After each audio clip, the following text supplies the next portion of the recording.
Et salut tout le monde, c'est Sky et bienvenue dans cette nouvelle petite vidéo. Aujourd'hui, si vous avez cliqué sur cette vidéo, c'est que vous avez vu quelque chose qui est très chiant et qui m'est arrivé pile la semaine dernière. C'est une story time, ça fait très longtemps que j'en ai pas fait une, ça doit faire... Ah oui, c'est quand même très longtemps. Ouais, c'est parti pour la story time. Alors la story time, elle est pas vraiment folle, c'est un truc qui arrive à tout le monde, mais quand ça t'arrive à toi, et bah c'est la merde, voilà. Pour vous mettre dans le contexte, je suis en colocation / appartement étudiant, et donc du coup, là où je fais mes études, c'est pas forcément à côté de là où j'habite, là où il y a ce studio magnifique, tout beau, tout drôle, etc. Et donc du coup, je prends ma voiture, et ça fait que nous, dans notre famille, nous avons deux voitures. Une qui est vraiment beaucoup plus récente, et une autre où elle a 22 ans. Voilà, elle a mon âge, je vous balance ça comme ça, voilà. Du coup, ça fait que la voiture que je utilise pour faire les allers-retours entre mon lieu d'études et mon lieu d'habitation. Du coup, ça fait que elle fait de la route et voilà, une voiture assez vieille, une comparée à celle récente. Bon, c'est pas si grave que ça, ce n'est pas dérangeant. Je m'égare un petit peu du sujet de la vraie story time. Enfin bref, c'est pour vous mettre du contexte. Donc du coup, voilà, je prends cette voiture là pour faire les allers-retours, etc. Elle a 22 ans. Faut bien vous dire 22 ans, c'est très très important pour la suite de l'histoire. Et donc du coup, ça fait que je fais les allers-retours, patati patata, tout se passe bien. Et la semaine dernière, je fais l'aller-retour pareil avec la voiture, nickel, etc. Je me gare au parking au plus proche de mon lieu d'habitation, du coup à côté de là où je fais mes études. Donc nickel, tranquille, j'ai la place, il y a toujours de la place à cet endroit-là, donc ça c'est trop bien. Et fin de semaine, j'invite du coup ma copine à dormir chez moi parce que le samedi, je devais reprendre mon frère qui avait des horaires différentes, et donc du coup ça fait que je devais le ramener chez moi à là où je vis. Donc voilà, l'organisation se fait, je vais aller chercher ma copine à la gare de la ville où je fais mes études, et là d'un coup j'entends des petits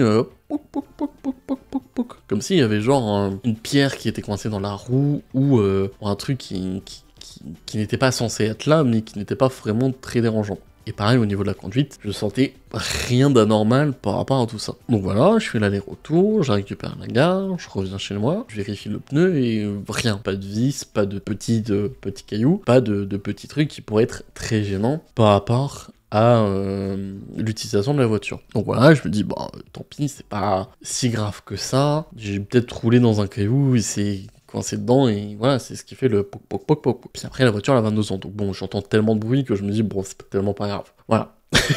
Donc du coup, se passe la soirée avec ma copine, on va chercher à manger, on fait une petite soirée ensemble, un petit film, voilà, patati patata, on dort ensemble, etc. Le lendemain, tranquille, on se lève, petit déjeuner, le petit pipi, le petit caca, tout ça vous connaissez. Du coup, vient le moment où je dois attendre mon frère, qui finit à 13h ses études, et là, du coup il revient, il prend ses affaires, moi je prépare mes affaires aussi, et là, le moment où on doit partir. Donc on ferme la porte, on descend les escaliers, on ferme la deuxième porte, et là on traverse, et on se dirige vers le parking. Et je sais pas si c'est la chance ou pas, mais il y avait aucune voiture à part la nôtre qui était sur le parking. Donc le problème il s'est vu directement. Il s'est vu directement. Ce qui fait que mon frère était un peu plus avancé que moi, et il se retourne, il me regarde, il me fait « Ah, petit souci ». Moi j'avance parce que le soleil est plein dans notre gueule, je remets la lumière. Le soleil est plein dans notre gueule et on voit pas très bien. Et puis c'est une roue noire, donc voilà, tu vois pas forcément les détails comme si c'était une roue grise ou rose par exemple. Et donc du coup, je m'avance et je fais ah oui, là oui, le pneu est vraiment à plat. Ouais, de toute façon à ce moment-là, je vous mets des photos et des images. Mais là, vraiment, je suis en mode... putain de merde. Vraiment. J'étais en mode, c'était pas le jour. Parce que il y avait ma copine, j'avais envie de rentrer. J'avais passé une semaine un peu chiante, mais tout aussi adorable et excellente. Et donc là, je me dis, putain, j'ai juste envie d'une chose, c'est de rentrer. Et donc du coup, mon frère, il commence à appeler ma mère, etc., qui était en rendez-vous, je ne sais quoi, vraiment, elle était pas disponible pour venir nous chercher, ni pour nous aider, tant qu'on s'est vraiment démerdé. On se dit, quitte à qu'il faut, par exemple, repayer les pneus pour que ce soit bien réparé, etc., quitte, on va un euro, on met le pneu de secours, et voilà. Donc du coup, voilà, on entame les démarches avec ma mère, on lui dit, voilà, le pneu de secours, c'est comme ça, là, on va le faire, etc., on va essayer de se débrouiller pour le faire, et patati et patata. On arrive à sortir le pneu de secours. Alors déjà, c'est très compliqué de le sortir, il faut le savoir. Sur cette voiture-là, ouais, Si t'as pas le mode d'emploi, tu sais pas. Surtout que j'ai essayé de t'arracher les trucs, mais non, ça marche pas. Il y a juste un petit truc à lever, à tourner, et après t'as une grosse clé que tu dois tourner et ça fait tomber la roue. Et donc du coup, bah la roue de secours tombe, etc. Et là, je me dis, bah on n'a pas le cric pour faire lever la voiture. C'est compliqué de changer un pneu sans pouvoir lever la voiture. Donc voilà, et je regarde un petit tuto, et le cric est dans le système de maintien de la roue de secours. Donc voilà. Ça c'est good, ça c'est ok. Il n'y a pas de souci par rapport à ça. Et donc du coup, j'enlève la roue de secours, j'enlève le cric, ça, et bon, je commence à déjà avoir les mains très sales, parce que voilà, la roue elle a 22 ans, pour vous dire que la roue n'a même pas été utilisée tout le long de l'utilisation de ma voiture. On a toujours changé les pneus, on l'a jamais crevé sur place comme ça. On entame les démarches pour changer le pneu. Donc le cric, on le place position correctement. Ce qui est très bien sur ce modèle de voiture, c'est que tu as 2 emplacements et c'est indiqué par des petits trous et tu sais à peu près où tu le mets. Par contre, le cric des années 80, pas très sûr. Hein. À un moment donné, il était censé être droit. Bah, il y avait le haut de la voiture qui était comme ça et le bas qui était comme ça. Voilà, j'étais pas très rassuré. À tout moment, le cric se pétait la gueule. Donc voilà. Donc on a eu le pneu qui est vraiment bien dégonflé. On sait pas ce qui s'est passé. Et même nos rotos ne savent pas ce qui s'est passé sur le pneu. Vraiment, c'est un mystère. Le pneu, du jour au lendemain, il a fait pouf, comme ça. Donc on enlève et on met la roue de secours. Ouais, tout se passe bien, on arrive. Galère à mettre un pneu. Hein. Heureusement qu'on était entre guillemets 3 à pouvoir faire ce changement. Heureusement. et là, je commence à baisser le cric. Le pneu touche le sol. Ouais. Et après, on voit que c'est pas le pneu qui touche le sol, c'est presque la jante qui touche le sol. Et je suis en mode, oh, putain de merde. Ça fait 22 ans que le pneu est là. 22 ans qu'on n'a pas checké s'il fonctionnait encore, s'il était plein rempli d'air, etc. Bah du coup, on a changé un pneu pour rien.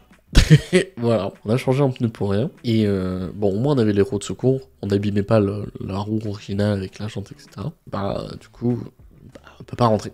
Alors, vraiment on peut pas rentrer et puis prendre un rendez-vous de roto le jour même, enfin ça aurait été impossible, genre on a fini de monter le pneu, il était genre 14h15, je pense avoir un rendez-vous, le temps de négocier avec ma mère, assurance, etc.